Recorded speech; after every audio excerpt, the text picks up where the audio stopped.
सुप्रभात बच्चों।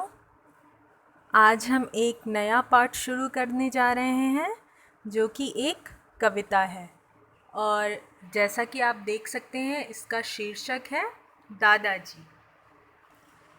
तो इस कविता में हम दादाजी के बारे में कुछ बातें करेंगे।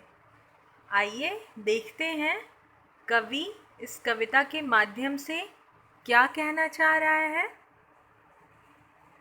दादाजी नाराज हैं, रोज रहा करते हैं वे क्या आज हैं।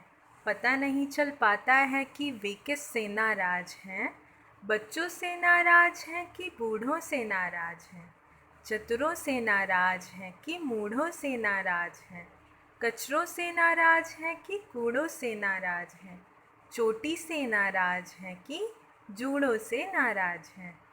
तो इन पंक्तियों में कवि क्या कह रहा है कि ऐसा लगता है कि दादाजी नाराज होकर बैठे हुए हैं और वो आज ही नहीं, हर रोज़ ऐसा लगता है जैसे वो सबसे नाराज होकर के बैठे हुए हैं और हमें पता ही नहीं चल पाता कि वे किस बात से नाराज हैं।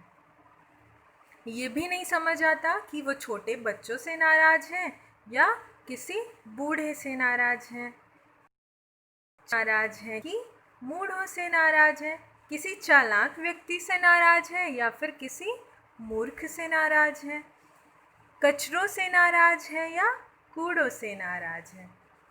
तो इन पंक्तियों में कवि हमें यह बताना चाह रहा है कि दादाजी ऐसे चुपचाप बैठे रहते हैं जैसे हमें पता ही नहीं चल पाता कि उनको क्या समस्या है और वो ऐसा लगता है हमेशा हर चीज़ से नाराज होकर बैठे हुए हैं।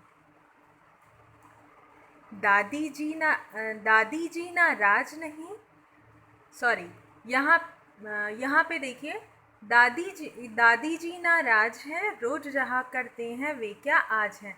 तो यहाँ पे दादी जी के प्लेस पे दादाजी होगा। ये आपकी बुक में मिसप्रिंट है, तो आप दादी जी को कट करके पेंसिल से दादाजी लिख लेंगे।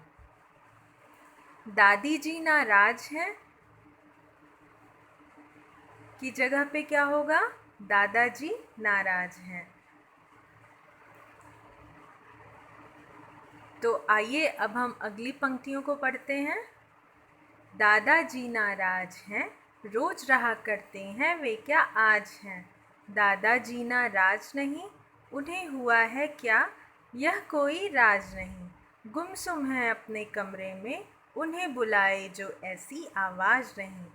तो अब इन पंक्तियों में कवि क्या कह रहा है कि दादाजी नाराज नहीं हैं,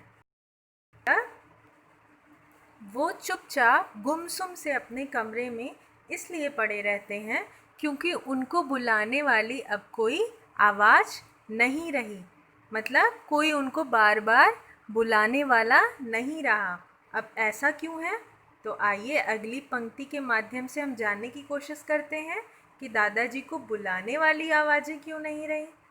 गुजर गए उनकी दुनिया के मेले ठेले, दादी नहीं रही तब से हैं और अकेले।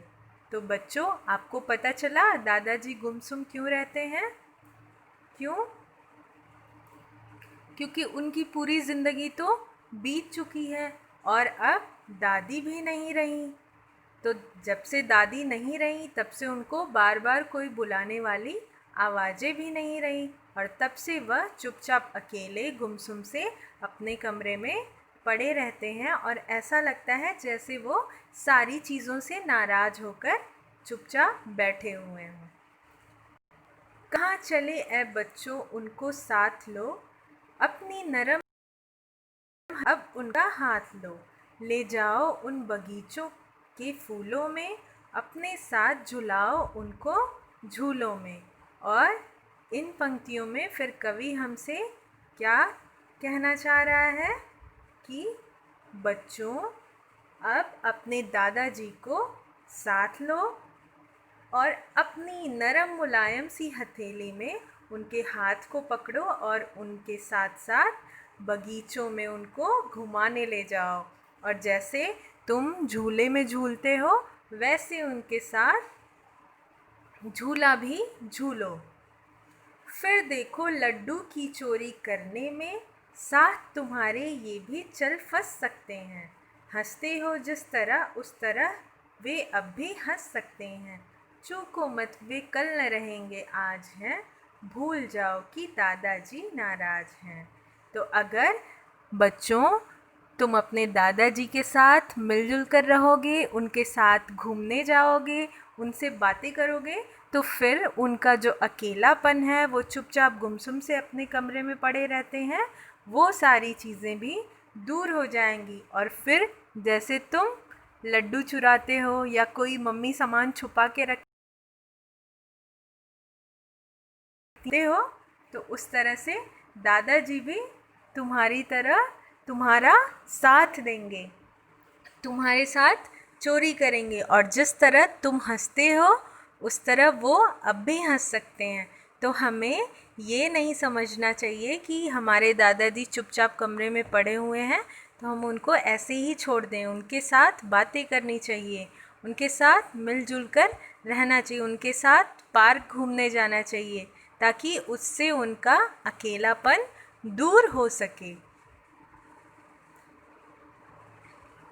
तो आज की कक्षा में बस इतना ही। आप सभी को ये कविता ध्यान से पढ़नी है और इस कविता में हमें जो सीख मिली है कि हमें अपने दादाजी के साथ मिलजुल कर रहना चाहिए और उनको अकेले नहीं छोड़ना चाहिए।